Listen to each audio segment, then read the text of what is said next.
बिस्मिल्लाहिर्रहमानिर्रहीम। आज का जो हमारा टॉपिक है वो है लॉजिस्टिक रिग्रेशन मॉडल्स। तो लॉजिस्टिक रिग्रेशन मॉडल क्वेश्चन जहन में आता है हम क्यों इस्तेमाल करते हैं। तो सबसे पहले थोड़ी सी ज़रा इसकी ऑटोबायोग्राफी पढ़ लें कि हम अभी तक जो है वो मोस्ट कॉमनली या मोस्ट फ्रीक्वेंटली फेमिलियर हैं वो रिग्रेशन मॉडल के साथ, जो सही है, जिसको हम लीस्ट स्क्वायर मेथड के ज़रिए जो है वो क्या करते हैं, इसकी हम एप्लीकेशन इस्तेमाल करते हैं। तो ज़्यादातर छोटे लेवल पे, ठीक है, हम जो है वो सिंपल लीनियर रिग्रेशन मॉडल से क्या है, फैमिलियर हैं।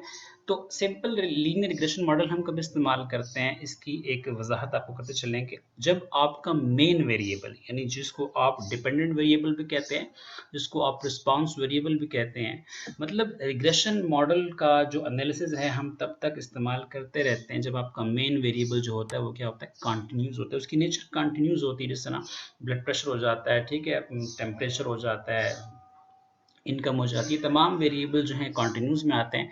तो जब आपका मेन वेरिएबल यानी रिस्पांस वेरिएबल, डिपेंडेंट वेरिएबल जब कॉन्टिन्यूस नेचर का होता है, ठीक है, तो तब तो हम रिग्रेशन मॉडल की एप्लीकेशन जो है वो इस्तेमाल करते रहते हैं, ठीक है। लेकिन जब एक स्पेशल केस आपके पास आ जाता है, when your response variable, when your main variable, when your inferential variable, या जिसको आप वाई से डिनोट करते हैं, जिसको आप डिपेंडेंट वेरिएबल भी कहते हैं, अगर उसकी नेचर जो है वो कंटिन्यूस से चेंज होके डाइकोटोमस हो जाती है, क्या हो जाती है, जिसको हम बाइनरी भी कहते हैं, ठीक है। यानी वो सिर्फ दो वैल्यूज लेता है, यानी आप लेट सपोज एक जब आपके पास सिचुएशन ऐसी आती है कि आप प्रेजेंस और नो को जो है, मतलब कैटेगोरिकल डेटा को जब आप हैंडल कर रहे होते हैं, अब आपके मेन वेरिएबल की जो नेचर है वो कंटिन्यूस नहीं रही बल्कि बाइनरी बन गई है, डाइकोटोमस बन गई है, आपके पास दो वैल्यूज आ रही हैं उसकी, ठीक है, जो प्रेजेंस शो कर रही हैं और एब्सेंस शो कर रही हैं। तो इस कंडीशन में हम रिग्रेशन मॉडल इस्तेमाल करने से तो रहे, तो फिर हमारे पास एक ऐसा मॉडल होना चाहिए जो हमें इस कंडीशन में क्या करे, मतलब सस्टेन करे, हमारी हेल्प करे।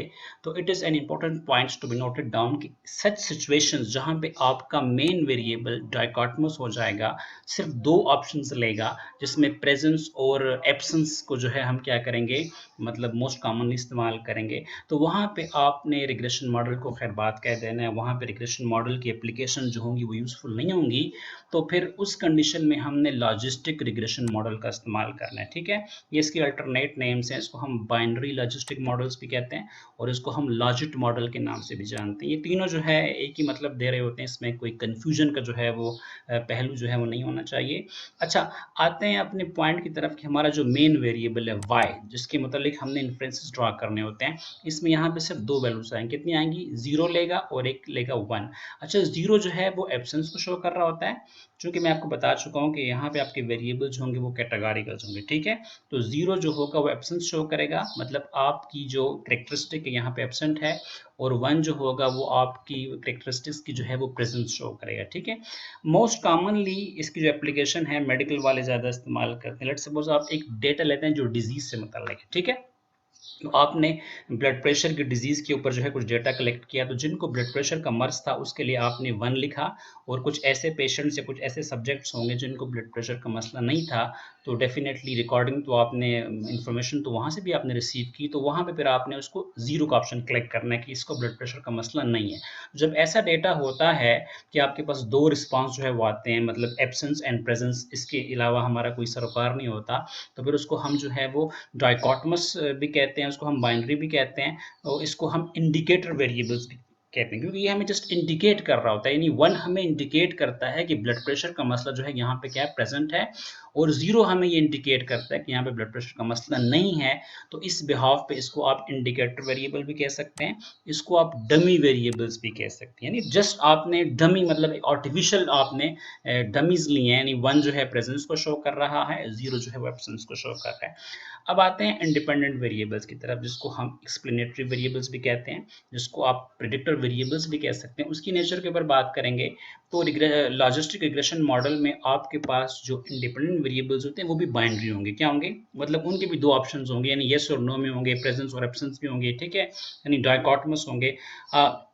दूसरी बात ये है कि इसमें कोई रिस्ट्रिक्शंस नहीं है, कोई पाबंदी नहीं है, आपके पास जो इंडिपेंडेंट वेरिएबल्स हैं वो कंटिन्यूस भी हो सकते हैं, बाइनरी भी हो सकते हैं और बोथ भी हो सकते हैं। ऐसे मॉडल्स भी आते हैं जिसमें आपके पास जो है इंडिपेंडेंट वेरिएबल्स कुछ बाइनरी और कुछ क्या कंटिन्यूस हैं, मतलब किसी किस्म की रिस्ट्रिक्शन इम्पोज नहीं है कि नहीं नहीं सिर्फ बाइनरी होंगे या कंटिन्यूस होंगे, दोनों भी हो सकते हैं, और बाइनरी भी हो सकता है और कंटिन्यूस भी हो सकता है।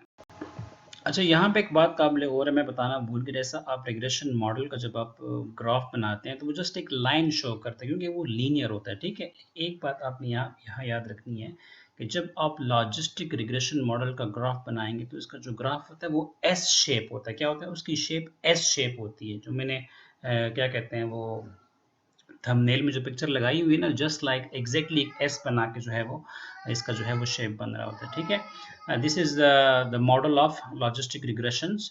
तो एक यहाँ पे बड़ी इंपॉर्टेंट बात है कि जब आप रिग्रेशन मॉडल लिखते हैं तो वहाँ पे आप एरर टर्म भी साथ लिखते हैं, क्योंकि उसमें बाकायदा एक एरर टर्म होता है जिसको हम डिस्टर्बेंस टर्म के नाम से भी जानते हैं। लेकिन एक यहाँ पे क्वेश्चन आता है कि क्या लॉजिस्टिक रिग्रेशन मॉडल में एरर होता है? अगर होता है तो क्यों होता, नहीं होता तो क्यों नहीं होता? तो इसका आंसर ये है, जिसको मैंने की पॉइंट पे जो है वो मेंशन कर दिया है, कि लॉजिस्टिक रिग्रेशन मॉडल में एरर नहीं होता। क्यों नहीं होता? इसलिए नहीं होता कि आपका जो मेन वेरिएबल होता है y, आपका जो रिस्पांस वेरिएबल होता है, इसकी जो डिस्ट्रीब्यूशन होती है वो बायनॉमियल को फॉलो करती है। या आप ये भी कह सकते हैं कि ये क्वालिटेटिव होता है, कैटेगोरिकल होता है, तो इसलिए यहाँ पे जो है वो एरर की गुंजाइश नहीं होती, ठीक है। अच्छा, दूसरी बात ये कि जब हम लॉजिस्टिक रिग्रेशन मॉडल अप्लाई करते हैं तो जिस अब ये जो है आपके पास ये पोर्शन, जिसको हम ऑड्स कहते हैं, क्या कहते हैं? This is odds, probability of success divided by probability of failure, इसको हम ऑड्स कहते हैं। तो इसको इसलिए हम लॉग ऑड्स भी कहते हैं। क्या कहते हैं? इसको हम लॉग ऑड्स भी कह सकते हैं।